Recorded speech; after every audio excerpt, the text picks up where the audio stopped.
تو اس کو دبائے, کسی پر اس کا اظہار نہ کرے, اور جس نے نہیں بولا ہے اس سے ناراض بھی نہ ہو, ورنہ بول پڑیں گے تو اپنی بے عزتی کروائیں گے. پھر لوگ بٹھائیں گے نا تو آپ کے شر سے بچنے کے لیے مروت میں بٹھائیں گے, عقیدت سے نہیں بٹھائیں گے. مشکل ہے, ٹھیک ہے نا. اللہ پاک عافیت نصیب فرمائے, اللہ حقیقی عاجزی نصیب فرمائے. صلو علی الحبیب صلی اللہ علی محمد. یہ سوال یہ تھا کہ بہت سارے ایسے بچے ہیں جو درس نظامی کے ساتھ ساتھ دنیاوی تعلیم بھی پڑھ رہے ہوتے ہیں, دینی تعلیم کے ساتھ ساتھ وہ دنیاوی تعلیم بھی پڑھ رہے ہوتے ہیں. بعض کالجز, اس کے بعد یونیورسٹیز وغیرہ, اگر درس نظامی مکمل بھی ہو جاتا ہے تو ان کی یونیورسٹیز وغیرہ چل رہی ہوتی ہے, تو وہاں پہ بس اوقات ان کی اس طرح کی ڈریسنگ وغیرہ نہیں ہوتی ہے جس طرح ایک مدنی کی ہونی چاہیے. اور اگر ان سے کہا جائے کہ آپ اس طرح مطلب ڈریسنگ وغیرہ کریں تو وہ کہتے ہیں کہ ہم جس طرح اگر لبرل کو سمجھانا ہے, اسلام کے قریب لانا ہے, تو ان کے انداز میں بات کرنی ہوگی, ان کے انداز سے ان کو متاثر کرنا ہوگا, تبھی وہ ہمارے قریب آئیں گے. ورنہ اگر ہم اس طرح کے حلیہ یا اس طرح گیٹ اپ لے کے جائیں گے ان کے پاس, یا مولوی بن کے جائیں گے, تو وہ دیکھ کے ہمیں جو ہے نا مطلب راستہ بدل لیں گے. اس طرح کے ان کے الفاظ ہوتے ہیں. تو ایسی سوچ رکھنا کیسا؟ اب یہ تو ذرا اپنی اپنی سوچ ہوتی ہے. اگر یہ میں نے سوچا ہوتا نا تو شاید ہم سب مل کے بیٹھے نہ ہوتے. اتنے سارے تو مل رہے ہیں اور انہیں پر کام کریں تو عمر تمام ہو جائے. تو بے شمار ماڈرن, بلکہ یہ سمجھو کہ کوئی ماں کے پیٹ سے تھوڑی داڑیاں اور امامے لے کر نکلے. تقریباً آپ کو جو مبلغین ہیں تو ایک سے ایک اس میں ملیں گے آپ کو کہ جو مطلب ان کے کردار اچھے بھی نہیں ہوتے لیکن یہ کہ آخر کار وہ قریب آئے اور آپ کے سامنے ان کا رنگ ہے. تو یوں اگر اپنے سوچ بنائیں گے کہ ماڈرن کو لینے کے لیے ہم ماڈرن بن جائیں تو یہ تو پھر ہم نے تو پہلے ہی مطلب اپنا تو کر دیا نا حساب کتاب پورا. وہ تشریف لائیں یا نہ لائیں ہمارے ساتھ, یہ نفس کی ہلا بازیاں مجھے تو لگتی ہیں. داڑھی واجب ہے, تو اب یہ کہ کسی کو امر بالمعروف کرنا جنرل مطلب وہ فرض ہونا وہ اپنی جگہ پر ہے, اس کی اپنی شرائط ہے. جیسے کسی کا کوئی غلطی کر رہا ہے, شرعی غلطی, گناہ کر رہا ہے, اس کو سمجھائیں گے تو وہ مان جائے گا, تب تو فرض ہو جائے گا کہ اس کو ہم منع کریں. ورنہ گناہ گار ہوں تو اس کے لیے تو ظاہر ہے کہ ماڈرن ہونا بھی ضروری نہیں ہے, نہ داڑھی والا ہونا ضروری ہے. شیوڈ جو ہے بالفرض اس نے بھی کسی کی شرعی غلطی دیکھی, گناہ دیکھا, اور اس کا زن غالب ہے کہ میں بولوں تو مان جائے گا, اس پر بھی واجب ہو جائے گا. ہے واجب بولتے لیکن ہے ویسے فرض ہے یہ, تو یہ فرض ہو جائے گا اس پر کہ اس کو یہ اس گناہ سے باز رکھے, سمجھائے اس کو. تو اب اس کے لیے باقی اب مستحب امر بالمعروف, تو اب ہم ایک ماڈرن کو قریب کرنے کے لیے ہم خود ماڈرن بن جائیں اور بہت سارے مستحبات ہمارے چھوٹ جائیں. اور اگر داڑھی ہی چھوٹی کر دی تو خدا نہ خواستہ تو واجب بھی ترک کیا اور مسئلہ ہو گیا. مذہبی گیٹ اپ دیکھ کر بھی فائدہ ہوتا ہے. لوگ قریب آتے ہیں عام طور پہ کردار کی وجہ سے. داڑھی, امامہ اگر ہے, زلفیں ہیں, لباس سنتوں بھرا ہے, آپ کچھ بھی نہیں بولیں گے نا. اگر اندر سے آپ واقعی نیک طبیعت ہیں تو اللہ پاک لوگوں کے دلوں میں آپ کی کشش پیدا کرے گا, لوگ آپ کے قریب آئیں گے اور آپ سے سننا پسند کریں گے. اللہ پاک ہم سب کو نیک بنائے. ایک بار میں کہیں تھا, شامیانہ تھا, کافی لوگ جمع تھے, اس میں مذہبی لوگ بھی تھے, دعوت تھی ہوئی. تو وہاں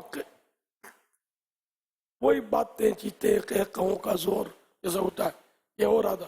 میں غالباً اکیلا تھا, میں بھی ایک جگہ بیٹھا تھا ٹیبل کرسی پہ. تو ایک آدمی آیا, شیوٹ تھا, اس نے مجھے سلام کیا اور بولا کہ میں کپڑا مارکیٹ پہ میری کپڑے کی دکان ہے. کپڑے کی دکان, کپڑا مارکیٹ میں ہو نا کسی پہ کسی کی, تو یہ سمجھو کروڑوں پتی آدمی ہے, پارٹی ہے.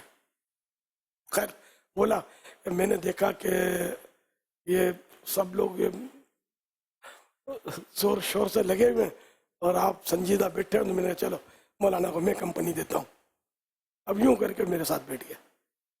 تو اس طرح کی بھی طبیعتیں ہوتی ہیں کہ یعنی وہ شور کرنے والوں سے متاثر نہیں ہو رہا تھا, میں چپ چاپ بیٹھا تھا. اب میرے ساتھ کوئی تھا نہیں ورنہ شاید میں آزمائش میں پڑ جاتا اچھا کہ میں بھی ظاہر بات چیت کرتا. تو اس طرح مطلب ہے کہ لوگ پسند کرتے ہیں, ایسا نہیں ہے کہ سارے ناپسند کرتے ہوں. ایک بار میرے پاس ایک تاجر آیا تھا جوڑیا بازار کا, شہید مسجد کھارا در میں.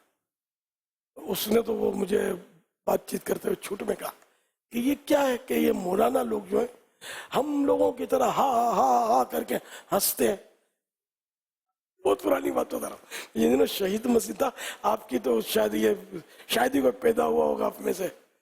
تو یہ ایسا سبق سکھایا اس نے مجھے یہ نہیں کہا کہ تم کیا لگاتے ہو, یعنی کہ مجھے سمجھ میں آئی کہ یار لوگ نوٹ کر رہے ہوتے ہیں ہم لوگوں کو, یعنی خود بھلے بولتا ہے ہم آ کرتے ہیں, مولانا کیوں کرے. مولانا کو یہ سفید چادر پر داغ دور سے نظر آ رہا ہے, نظر آتا ہے. تو یہ آپ کے لیے بھی اس میں سیکھنے کی بات ہے کہ محتاط رہنا ہے. آپ سفید چادر ہیں, آپ کی داڑھی ہے, سر پہ امامہ چلو اگر نہیں بھی ہے تب بھی آپ کی داڑھی تو امامہ اتر جاتا ہے بدقسمتی سے ایک تعداد کا. تو چلو آج سے یہ نیت ہو جائے, اللہ کرے کہ امامہ سجا رہے گا انشاءاللہ. جن کا سجا نہیں رہتا تو بہرحال مذہبی تو پھر بھی لگتے ہیں. داڑھی اگر ہے پوری, ٹوپی ہے, ننگے سر ہوں گے تب بھی مذہبی تو لگیں گے. ہاں بالکل ہی پینٹ شرٹ ٹائی وغیرہ لگا لی, داڑھی پوری ہے تو ہو سکتا ہے کہ مذہبی نہ لگیں. اس حلیے میں بھی لوگ ہوتے ہیں. تاہم یہ کہ ہمیں اپنا انداز نہیں چھوڑنا چاہیے, کسی کے پیچھے اپنے آپ کو داؤ پہ نہیں لگانا چاہیے. کوشش کرتے ہیں ہم پر کون سا واجب ہے کہ ہم ماڈرنوں کو ماڈرن بن کے کھینچ کے لے آئیں. ہم جتنا ہم سے ہو سکتا ہے لانا, یہ ثواب کے لیے شرط نہیں ہے. بیان جو ہم نے کیا, ان کو نیکی کی دعوت دی, نماز کا کہا, اجتماع کی دعوت دی, مدنی قافلے میں سفر کو کہا, اور وہ نہیں مانا. ہمارا بولنا یہ تو ہمارے لیے ثواب کا ذریعہ بنا. یہ تو انبیاء کرام علیہ السلام کو بھی اصلاح کر لینے کہ وہ اس کی اصلاح ہو جائے, اصلاح کر دو, یہ ان پر بھی فرض نہیں ہوا. انبیاء کرام کا بھی وما علینا الا البلاغ, یہ تو غالباً ان مبلغین کا ہے قول, وما علینا الا البلاغ المبین. 3 مبلغین تھے, عیسیٰ علیہ السلام کے 3 مبلغین. تو انہوں نے وہ تبلیغ کی, کسی کو نیکی کی دعوت دی, اور پھر یہ بولا کہ وما علینا الا البلاغ المبین. ہمارا کام تھا کہ آپ کو کھول کر ہم بیان کر دیں. ہم اصلاح کرنا, دلوں کو پھیرنا ہمارا کام نہیں. انبیاء کرام کے تعلق سے بھی آیت اسی طرح کی, رسول پر صرف پہنچانا ہے, رسول صرف پہنچا دے. یعنی یہ نہیں کہ اس پر یہ شرط نہیں ہے کہ اس کو مطلب غیر مسلم کتنے ہوتے تھے جو نبیوں کو جھٹلاتے تھے, ان کی تبلیغ ہوتی تھی, یہ مانتے نہیں تھے بلکہ دشمن ہو جاتے تھے. تو یہ اس کا مطلب نعوذ باللہ کیا نہیں. انہوں نے, ہر نبی نے, ہر رسول نے اپنا جو فرض منصبی تھا یہ 100% پورا کیا. کوئی بھی انہوں نے کمزوری نہیں چھوڑی. صلو علی الحبیب صلی اللہ علیہ وسلم.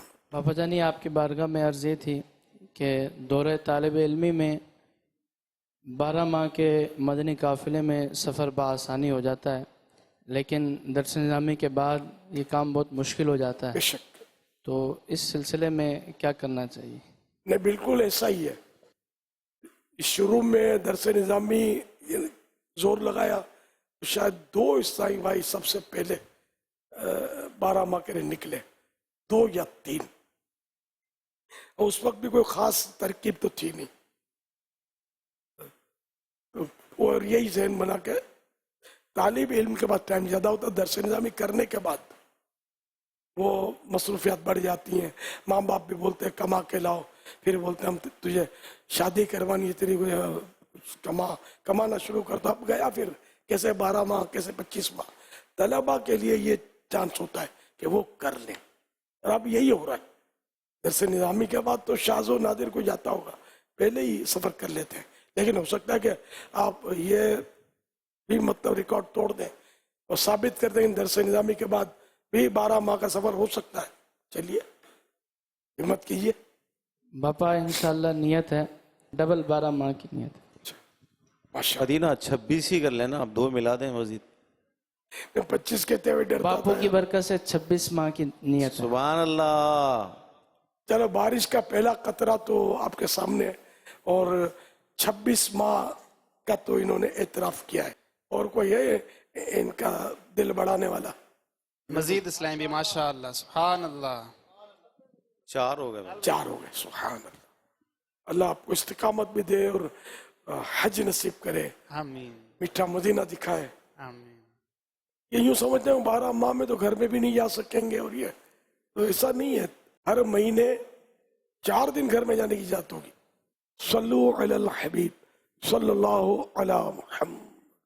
سوال یہ ہے کہ ہمارے مدنی ماحول میں عموماً درس و بیان میں واقعات کی طرف کافی زور دیا جاتا ہے، فلاں بزرگ کا واقعہ، فلاں بزرگ کا واقعہ. تو اس سے ذہن میں یہ آتا ہے، اور اعتراض کرنے والے اعتراض بھی کرتے ہیں کہ ہونا تو یہ چاہیے کہ بیان کا مواد، درس کا جو پیٹرن وغیرہ ہو وہ قرآن و حدیث پر ہو، اور اسی سے استدلالات کیے جائیں، اور پھر اسی سے مسائل بیان کیے جائیں، اور اسی سے نصیحتیں وغیرہ بیان کیے جائیں. تو اس حوالے سے آپ کیا فرماتے ہیں؟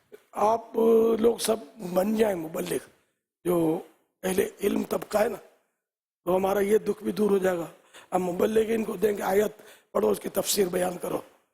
تو جو یہ حال کریں گے نا، سمجھے.